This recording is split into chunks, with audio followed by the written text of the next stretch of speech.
Hello everyone. इस video में हम जानेंगे कि हम अपनी इंग्लिश स्पीकिंग स्किल्स को कैसे इम्प्रूव कर सकते हैं। So without any further delay, let's get started.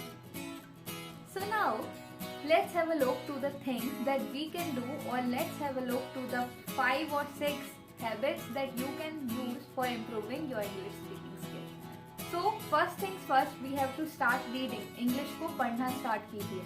It may be in the newspaper, it may be while using your social sites, it may be even reading to your comic books or your textbooks too. If you are also interested in reading stories, you can read them. If you are interested in if you are interested in reading novels, you can use them too.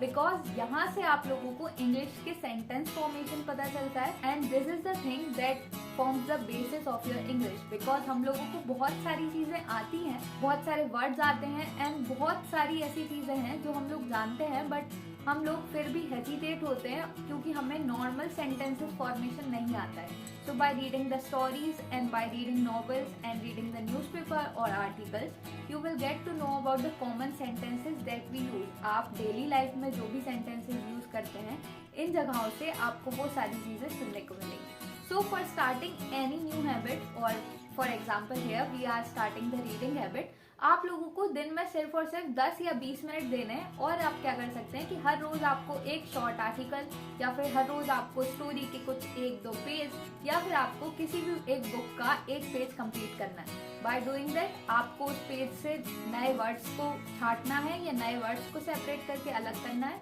उनके meanings देखना है, उनके meanings को note करना है, और try करना है कि वो जो भी नए वर्ड आपने सीखे हैं आप उन्हें अपनी डेली लाइफ में यूज कर पाए. Moving to the next point is learning from the new things. Like I have said कि आपको जब भी कोई न्यू चीज मिले, न्यू वर्ड्स मिले, आप लोगों को अपने फोन में भी डिक्शनरी में सर्च करके और फोन के ऊपर बैकग्राउंड में भी लगा सकते हैं आप, और या फिर अपने साइट के बोर्ड्स पे, नोटिस बोर्ड पे, और या फिर जहाँ पे भी आप अपने कंप्लीट डे में ज़्यादा टाइम स्पेंड करते हैं, वहाँ पे आप उन नए वर्ड्स को नोट डाउन करके उनकी मीनिंग देख के चिपका सकते हैं. So you have to remember every word or every new word that you have came in that whole day. There are lot many words जो हम न्यूज में सुनते हैं, जो नॉर्मली हिंदी में भी कम्युनिकेट करते टाइम यूज होते हैं, बट अप्रोक्सीमेटली कुछ वर्ड ऐसे निकल जाते हैं जिनका मीनिंग हमें पता नहीं होता है. So our first duty is to find the meaning of all those things, learn the meaning of all those things and use them in our daily routine or in our daily life. Moving to the next point. Step number 3, sentence framing. आप लोग जानते हैं कि daily life में ऐसे बहुत से sentences हैं जो हमें नॉर्मल यूज में चाहिए रहते हैं, but whenever it comes to speak some sentences हम लोग वहाँ पे हिचकिचाते हैं, and that is the reason जहाँ पे हम लोगों को हेजिटेशन होता है और हम अपनी इंग्लिश को इम्प्रूव करने में पीछे हट जाते हैं. सो स्टार्ट कीजिए कि जो भी वीडियो आप देख रहे हैं, आप इंग्लिश वीडियोस देखना स्टार्ट कीजिए और उनके सबटाइटल्स को ऑन कर लीजिए. सबटाइटल्स ऑन करने के लिए आपको ऊपर के वीडियो में सी और सी पे क्लिक करना होता है. If I am talking in English, the video subtitles will be available to you here in the screen itself. So आप उन सबटाइटल्स को सुनिए, उन सबटाइटल्स के मीनिंग के साथ उन सारी चीज़ों को समझते चलिए. देयर मे बी पॉसिबिलिटीज कि आपको जल्दी वर्ड समझ में ना आए, तो उन सबटाइटल्स की मदद से आप उन सारे वर्ड्स को देख सकते हैं. उनका स्क्रीनशॉट लेके रखिए, उनके मीनिंग चेक करिए. ट्राई कीजिए कि सॉन्ग सुनना तो सबको पसंद होता है, तो ट्राई कीजिए थोड़ा सा इंग्लिश मिक्स सॉन्ग सुने, इंग्लिश मूवीज या फिर ऐसी चीज़ों को देखें या आर्टिकल्स पढ़ें जो आपके सेंटेंस फ्रेमिंग में हेल्प करता है. स्टेप नंबर 4, अब ये चीज़ें आपको खुद से ट्राई करनी है. यू नो व्हाट, स्टार्टिंग में what you can do is you can start thinking in English at least. मतलब कि आपको जब आप इंग्लिश स्पीकिंग स्टार्ट कर रहे हैं तो there may be possibility of hesitation. So what you can do is कि आपको जो भी आइडियाज आते हैं, ऐसे दिन भर में बहुत सारी बातें होती हैं जो हम अपने मन में बोलते रहते हैं कि यार मुझको अभी ये करना है, मुझको अभी वो करना है, या फिर मुझे ऐसी सारी चीज़ें कंप्लीट करनी है. So what you can do is you can start thinking in English that I have to do all these things. Yeah, what should I do? Maybe I should start with this and then I will turn to that.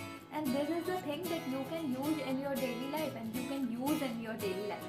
So what I am suggesting to you is start thinking in English, and after the time and by using and after practicing it a lot more times, you will be able to frame the sentences. You will be able to frame the sentences. So this is the thing that can only come from the practice. So आप अपनी English speaking skills को सिर्फ और सिर्फ practice से improve कर सकते हैं. So start thinking in English, or the fourth and the last step is start recording a 30-second or 1-minute video. Either आप वॉइस रिकॉर्डिंग कर सकते हैं या अपनी वीडियो रिकॉर्डिंग कर सकते हैं. ये रिकॉर्डिंग 30 seconds to 1 minute की रहेगी, और अगर आप इससे ज़्यादा कर सकते हैं तो दैट इज़ वेरी गुड. सो इसमें आप लोगों को ट्राई ये करना है कि आप धीरे धीरे कुछ सेंटेंसेस जो आपने दिन भर में किए हैं उनको कंक्लूड करना सीखिए.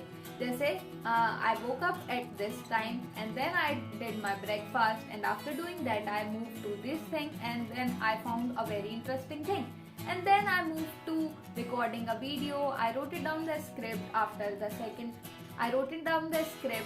recording the one video for the another thing, and then I moved to my home and then I switched on my TV and viewed or saw something very interesting today too. So this is the thing that you can create, means you can conclude your whole day. आप try करो कि अपने दिन में जो भी चीजें आपने की हैं आप उन सारी चीजों का एक छोटा सा फ्रेमवर्क बनाइए. और अगर आपको स्टार्टिंग में बहुत ज़्यादा प्रॉब्लम आ रही है तो पहले एक स्क्रिप्ट तैयार कीजिए कि आज मैंने क्या क्या किया. उन सेंटेंसेस को एक बार मन में पढ़िए. सेकंड टाइम आपको उन सेंटेंसेस को बोलना है, एंड थर्ड टाइम आप ट्राई कीजिए कि वो कॉपी साइड में रख के और आप बिना देखे वो सारी चीज़ों को अपने मन से बोल पा रहे हैं. So by doing all these 5 steps आपको रीडिंग स्टार्ट करनी है, न्यूज़पेपर्स पढ़ने, आपको नए वर्ड्स को छांटना है, आपको नए वर्ड्स को इम्प्रूव करना है, अपने मन में चीज़ें बोलना स्टार्ट करनी है और धीरे धीरे चीज़ों को रिकॉर्ड करना स्टार्ट करना है. By doing that, you have to make sure that you are practicing all these steps in your daily life, and I can bet that your English will improve. So these are the things that I want to tell you for the English improvement skill. And if you are watching this video till now, please hit that subscribe button below. Do like this video, share it with your friends who also wanted to improve their English. And this is Sakshi. That's all for today, and I will catch you in the next video.